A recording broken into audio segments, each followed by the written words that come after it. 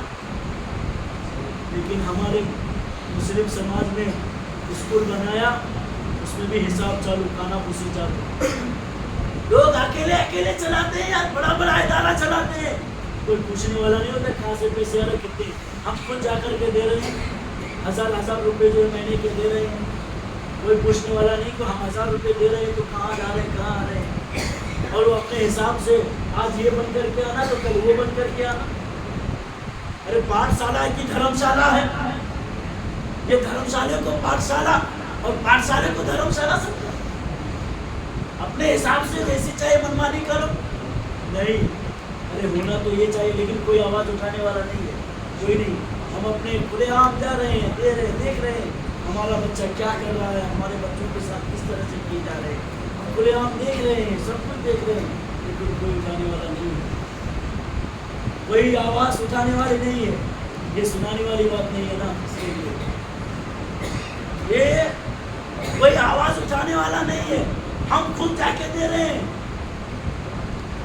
لیکن آج اگر یہ ضرورت پڑ جائے تو سبھی لوگ، سب کے بچیاں گھر میں بیٹھتی ہیں، لیکن یاد رکھو ہر ایک کتنے کی بیٹیاں ڈاکٹر بنے ہیں، کتنی کی بیٹیاں انجینئر ہیں، کتنی کی بیٹیاں جو اچھے عہدے تعلیم پر فائز ہیں، کتنے ہیں؟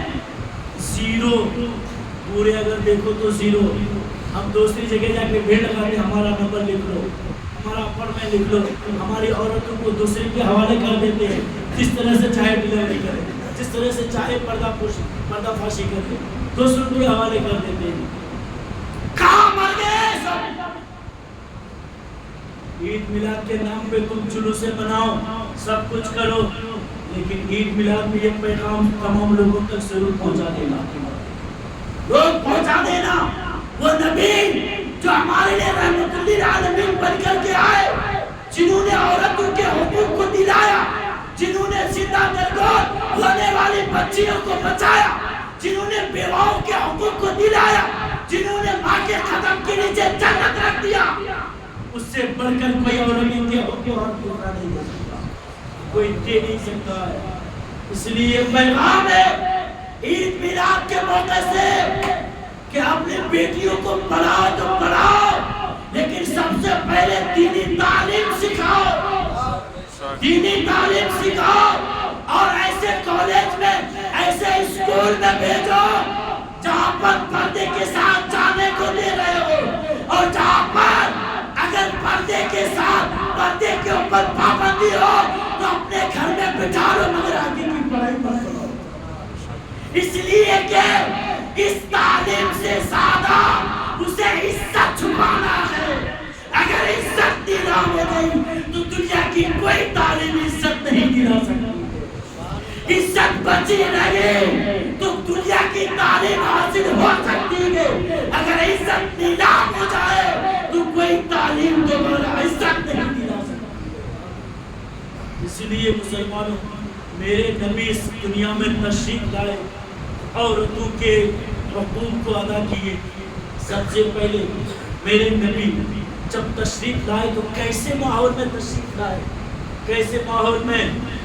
آپ کو معلوم ہے کہ ساری باتیں اگر بتاؤں گا تو پوری رات ختم ہو جائے گی، لیکن جب میرے نبی خود جب تشریف لائے تو آپ کی ولادت سے قبل ہی آپ ابھی ماں کے شکم میں آئے ہی تھے، 2 ہی ماہ ہوا تھا، 2 ہی مہینہ ہوا تھا کہ آپ کے والد گرامی حضرت عبداللہ ملک شام سفر کو گئے، تجارت کے واسطے گئے تھے۔ واپس آنے پر مدینہ شریف میں جب آپ مکہ شریف میں دار نابغہ پر جب پہنچے تو آپ کا وصال ہو جاتا ہے۔ انا للہ و انا الیہ راجعون۔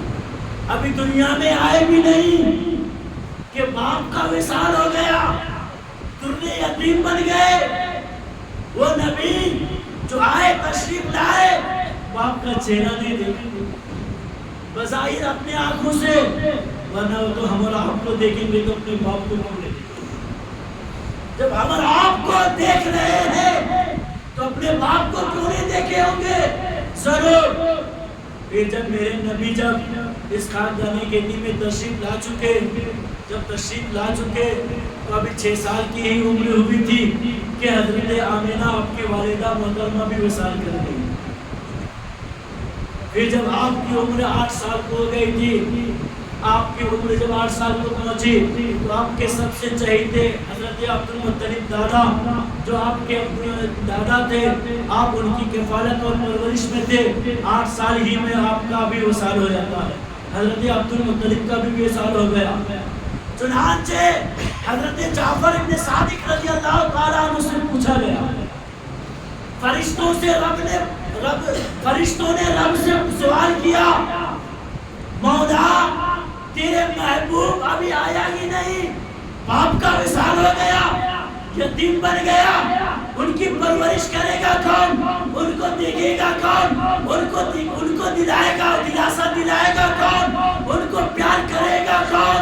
رب تبارک و تعالیٰ نے ارشاد فرمایا، اِنَّا لَهُ حَافِظ وَلَهُ نَاصِرٌ، یعنی اے فرشتوں، میرے نبی کو میں بھیج رہا ہوں اور اس کی حفاظت کرنے والا میں ہی ہوں، اس کی مدد کرنے والا میں ہی ہوں۔ حضرت جعفر صادق رضی اللہ تعالیٰ عنہ سے پوچھا گیا کہ میرے نبی کے آنے سے پہلے ہی باپ کا وصال ہو گیا اور ابھی جوانی کے دہلیز یعنی ابھی لڑک پن ہی کا زمانہ تھا، ماں کا وصال ہو گیا، وہ بھی ایک سہارا ملا تھا حضرت عبدالمطلب کا، دادا کا جو سہارا ملا تھا، بظاہر وہ بھی جو ہے وصال ہو گئے۔ پھر چچا ابو طالب کا سہارا ملا، چچا تو خود ہی کمزور تھے، غریب تھے، چنانچہ ایسا کیوں ہوا؟ جبکہ وہ ساری کائنات کے رحمت بن کر کے تشریف لائے، ساری کائنات کا، سارے رسولوں کا سردار بن کر کے تشریف لائے، تو پھر میرے نبی کی حالت اس طرح سے کیوں ہوئی، ابتدا میں کیوں ہو گئی؟ حضرت جعفر صادق رضی اللہ تعالیٰ عنہ نے ارشاد فرمایا، سنو سنو، میرے نبی پر کسی مرد کا احسان نہ ہو، اس لیے سارے لوگ چلے گئے تاکہ کل یہ کوئی نہیں کہہ سکتا تھا کہ میں نے محمد عربی پر احسان کیا ہے، بلکہ ہونا تو یہ ہے کہ میرے نبی کا ساری دنیا پر احسان ہے مگر میرے نبی پر کسی کا احسان نہیں۔ ایک جواب یہ بھی ہے۔ تو اب آؤ اب وہ والا سوال کہ جب میرے نبی کو پہلے پیدا کیا گیا تو آخر میں بھیجا کیوں؟ آخر میں کیوں بھیجا؟ پہلے تو بھیجا آخر میں کیوں؟ پہلے کیوں پیدا کیا گیا؟ تو سنو، اس لیے پہلے پیدا کیا گیا۔ مثال کے طور پر آپ ایک جگہ جائیں اور جا کر کے ایک آم کا پودا لے کر کے آئیں۔ آم کا پودا لینے کے بعد اپنے بچے سے کہیں کہ چلو ہمارے ساتھ، جا کر کے آم کا پودا لگایا۔ پودا لگانے کے بعد آپ سیدھا لندن چلے گئے، لندن پہنچ جاتے ہیں نا، چلے گئے۔ جانے کے بعد 1 سال 2 سال یعنی 4 سال کے بعد جب آپ آئے تو کیا دیکھ رہے ہیں؟ وہ پودا جس کو لگا کر گئے تھے وہ درخت بن گیا ہے اور پکے آم ہیں، بالکل لال سرخ ہے۔ جی چاہا کہ آم کو توڑ کر کے کھا لوں، لیکن بیٹے نے کہا خبردار، یعنی دل نے پکارا، یہ وہی پودا ہے، یہ پودا میرا ہے، یہ درخت میرا ہے۔ چنانچہ آپ نے ہاتھ بڑھانا چاہا، بیٹے نے آپ کا ہاتھ روک لیا اور کہا بابا یہ آپ کا نہیں ہے بلکہ یہ آم کا پیڑ میرا ہے، یہ میرا ہے۔ باپ نے کہا پودا میں نے لگایا تھا، بیٹے نے کہا اس میں پانی میں نے ڈالا تھا، پانی میں نے ڈالا تھا۔ ابھی دونوں باپ بیٹے جھگڑا کر ہی رہے تھے، ادھر سے سورج کی تماتم ہوئے، سورج بول پڑا اے انسانوں، آپس میں جھگڑنے والوں، یہ پودا تمہارا نہیں ہے، یہ پودا میرا ہے، اس لیے کہ اس میں سورج کی گرمی کو پہنچانے والا میں ہی ہوں، اس لیے یہ پودا میرا ہے۔ ابھی سورج بول ہی رہا تھا، چاند بھی چاند کی چاندنی چکمکاتے ہوئے نمودار ہوگی اور کہنے لگی اے سورج خبردار ہو جاؤ، اگر تم نے اسے گرمی پہنچایا ہے، وہ تو اگر تو گرمی ہی پہنچاتا رہتا تو تیری گرمی اور تیری حرارت اور تماثت سے یہ پودا چل کر کب کا راکھ ہو گیا ہوتا، لیکن میں نے اپنی چاندنی کی چادر کو میں نے راتوں کی تاریکی میں بچھا دیا اور میں نے تمہاری گرمی کی تماثت سے اس کو میں نے بچا لیا ہے، اس لیے یہ پودا تمہارا نہیں ہے، یہ پودا میرا ہے۔ ادھر سے آسمان کا بادل گرج کر بول کر کہنے لگا اے چاند و سورج جھگڑنے والوں، اس کو میں نے سینچا ہے، آسمان سے بارش نازل کیا ہے، لہٰذا یہ پودا تمہارا نہیں ہے، یہ پودا میرا ہے۔ ادھر سے ہوا بول پڑی اس لیے کہ اس کو میں نے جھلایا ہے، یہ پودا میرا ہے۔ جو ایک ہی آم کا درخت ہے اس پر باپ کا بھی احسان ہے، اس پر بیٹے کا بھی احسان ہے، اس پر ہوا کا بھی احسان ہے، اس پر سورج کا بھی احسان ہے، اس پر چاند کا بھی احسان ہے، آسمان کے بادل کا بھی احسان ہے۔ ایک درخت ہے اس پر سارے لوگوں کے احسان ہے، تو اس لیے رب تبارک و تعالیٰ نے اپنے محبوب کو پہلے بنا دیا تاکہ آدم یہ نہ کہے محمد پر میرا احسان ہے، ابراہیم یہ نہ کہے کہ محمد پر میرا احسان ہے، اسماعیل یہ نہ کہے کہ محمد عربی پر میرا احسان ہے، بلکہ سب لوگ یہ کہے یہ جو کائنات بنائی گئی ہے میرے نبی کے صدقے، یعنی ساری کائنات پر محمد عربی کا احسان ہے، ساری کائنات پر۔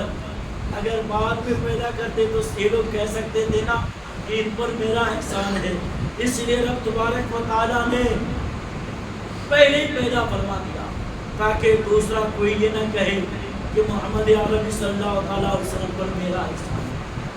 چنانچہ میرے آقا صلی اللہ علیہ وسلم جب اس خاندان کھیتی میں تشریف لاتے ہیں، حضرت آمینہ رضی اللہ تعالی عنہا ارشاد فرماتی ہیں یعنی جب سے میرے نبی جب سے میرے پیٹ میں شکم میں تھے تب سے عجائبات دنیا کے عجائب و غرائب یعنی چیزیں ہمارے آنکھوں کے سامنے ظاہر ہو رہی تھی.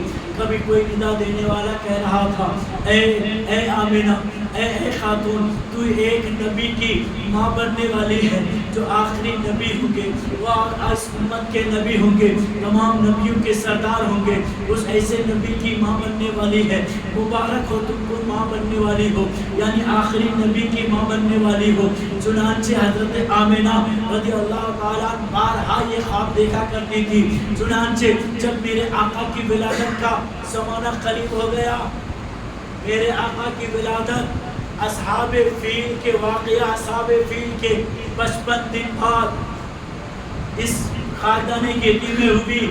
مکہ المکرمہ میں 571 عیسوی حضرت عیسیٰ علیہ السلام کے 571 سال گزرنے کے بعد میرے آقا 12 ربیع الاول مطابق 20 اپریل 571 عیسوی کو اس خاکدان گیتی میں تشریف لائے.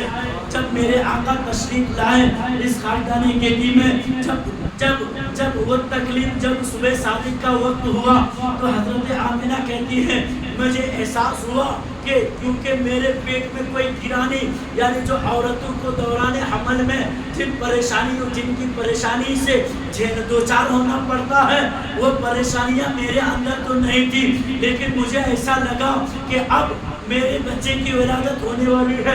چنانچہ روم میں چلی گئی. حضرت آمینہ فرماتی ہے میں اکیلے ہی تھی کہ کیا دیکھ رہی ہے کہ چاروں طرف سے حوران جنت بہشت کے جنتی حوریں آئی ہوئی ہیں. ان میں 4 خواتین ہیں جو بہت ہی معصب اور حسین و جمیل ہیں. میں نے دل ہی میں سوچا میں نے کسی عورت کو تو بتایا ہی نہیں, لیکن یہ 4 خواتین اور اتنے حوریں کہاں سے آ گئی. پہلی والی بولی کہ بی بی آمینہ مبارک ہو, تمہارے گود میں خاتم النبی تشریف لانے والے ہیں, خاتم المرسلین تشریف لانے والے ہیں. میں جانتی ہوں کون ہوں, میں حوا ہوں یعنی حضرت آدم علیہ السلام کی بیوی, تمہاری اور سب کی ماں حوا ہوں. میں دنیا کی پہلی عورت ہوں, ماں حوا ہوں. چنانچہ دوسری عورت بول پڑی میں فرعون کی بیوی آسیہ ہوں جن کو فرعون نے سختی کے ساتھ ظلم اٹھایا تھا, میں ان کی بیوی آسیہ ہوں. تیسرے نے کہا میں حضرت عیسیٰ علیہ السلام کی ماں مریم ہوں, کنواری مریم ہوں.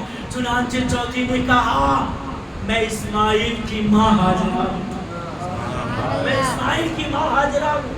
اور ہر ایک خواتین جنت کے ساتھ 70,000 حوریں تھیں.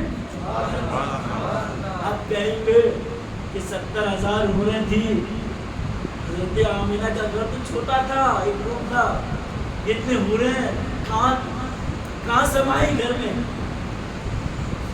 یہ عقل میں آنے والی بات ہے نا. یہ اتنے 70,000 حوریں, 4 خواتین کے ساتھ 70,000 حوریں. اس سے پتہ چلا جو عورت اگر نماز کے پابند ہو جائے گی, جو عورت اگر اپنے شوہر کی فرما برداری کرے گی, جو عورت اگر اپنے شوہر کو خوش رکھے گی, جو عورت اگر شریعت کے پابند رہے گی, جو عورت اگر اپنے عصمت کی حفاظت کرے گی, جب وہ مر جائے گی تو 70,000 حوریں ان کی خاتمہ بنا دی جائیں گی. جب وہ مر جائیں گی تو 70,000 حوریں ان کی خاتمہ بنا دی جائیں گی. اللہ اکبر, اتنا بڑا مرتبہ. یہ 70,000 حوروں کے ساتھ حضرت آمینہ کے گھر وہ تشریف لائے. آپ کہیں گے جگہ کہاں تھے, جگہ کہاں تھے, تو کہیں گے جہاں سے آئی تھی وہیں تک جگہ تھی. چونکہ رب نے اس دن حضرت آمینہ کے گھر کو اور جنت کے دروازے کو کھول دیا تھا. حضرت آمینہ کے گھر سے جنت دیکھا جا سکتا تھا, جنت تک. یہ سارے جنت ہی جنت ہے. اور آسمان کے فرشتے رب تبارک و تعالی حضرت شفا, حضرت فاطمہ بنت عبداللہ فرماتی ہیں کہ میں اس وقت وہاں پر حاضر تھی جب وہ حضور صلی اللہ علیہ وسلم کی ولادت کا وقت تھا. تو لوگ جب آ رہے تھے تو میں اس گھر میں موجود تھی. تو میں نے کیا دیکھا جو کہ ولادت کا وقت قریب ہوا, جو کہ میرے آقا جب اس خاندان گیتی میں تشریف لائے تو آسمان کے ستارے بالکل قریب آ گئے تھے. اب ایسا لگ رہا تھا کہ آسمان کے ستارے ہمارے سروں پر گر جائیں گے۔ اللہ اکبر۔ حضرت عبدالمطلب خانہ کعبہ کا طواف کر رہے تھے کہ اچانک دیکھا کہ خانہ کعبہ کا رخ جو ہے میرے گھر کی جانب جھک گیا، میرے گھر کی جانب جھک گیا۔ ابھی طواف ہی کر رہے تھے، خانہ کعبہ کو جھکتا ہی دیکھ رہا تھا۔ ادھر سے ایک شخص دوڑ کر آیا اور کہنے لگا، اے عبدالمطلب آپ کو مبارک ہو، اس لیے آپ کے گھر میں آپ کے مرحوم بیٹے عبداللہ کے گھر میں ایک بیٹا پیدا ہوا ہے جو چاند سے بھی زیادہ خوبصورت۔ حضرت عبدالمطلب کہتے ہیں، ارے کیوں نہ ہو، سب نے تو سر جھکایا ہے کعبہ کے سامنے، کعبہ جھکا ہے۔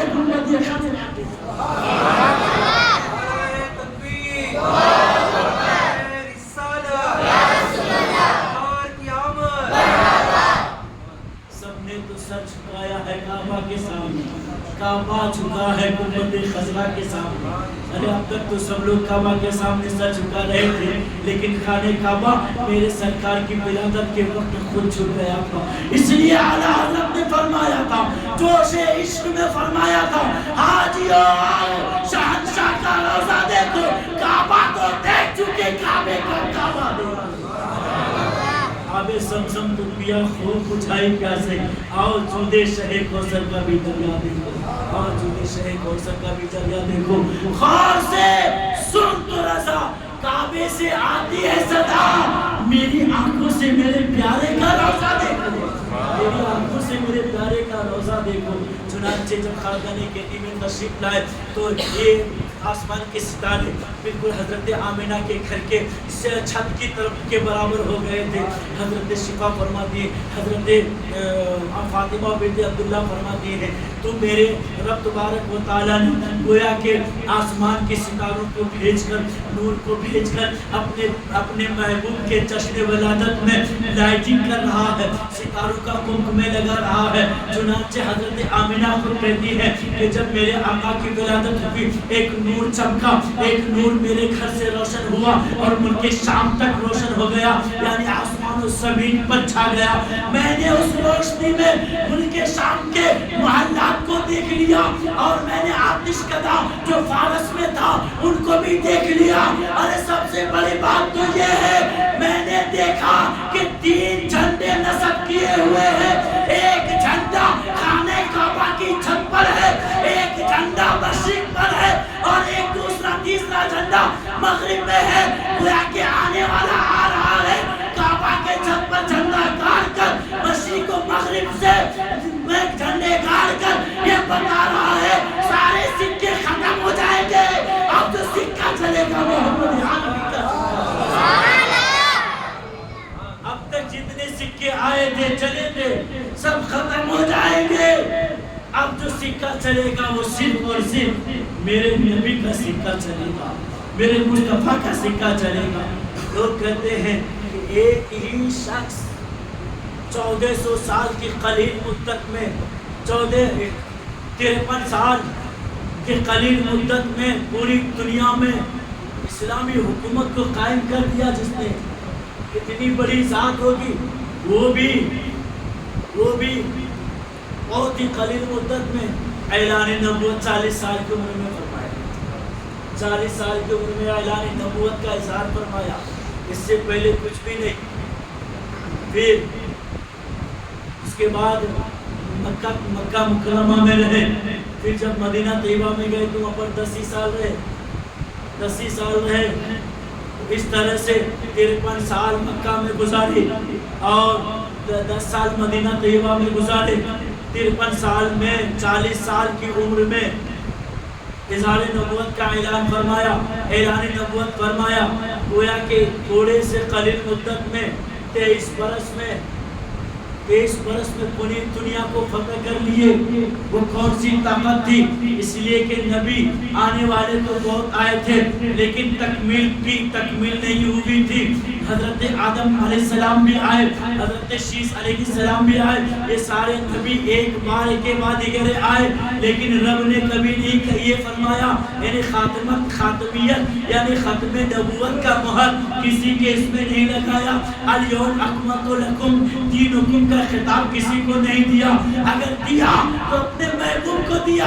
خاتم المرسلین کا خطاب اپنے محبوب کو دیا اور فرما دیا تھوڑے سے قلیل مدت میں یہ پیغام پہنچا دو، فاران کی چوٹی پر چل کر اسلام کی دعوت تم دو، لوگوں کے دلوں میں محبت کا پیغام ہم پہنچائیں گے۔ رب تبارک و تعالیٰ نے لوگوں کے دلوں کو اپنے محبوب کے تابع کر دیا، تو دیکھتے ہی دیکھتے پوری دنیا میں اسلام چل گیا۔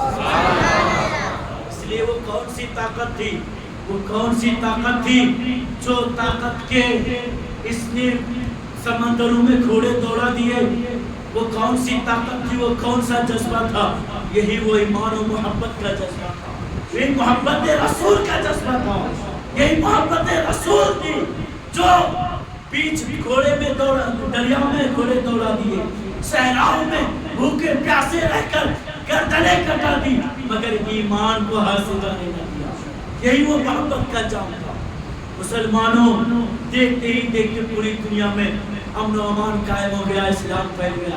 میرے نبی جب تشریف لائے، حضرت جبریل علیہ السلام نے خانہ کعبہ کے چھت پر جھنڈا گاڑا تھا اور مشرق و مغرب میں جھنڈا گاڑا تھا، تو اسے پتا چلا میرے نبی کی آمد کے موقع سے اسلامی جھنڈا جو جس میں یعنی خرافاتی نہیں، بہت سارے لوگ جھنڈے اس طرح سے بنا دیے ہیں۔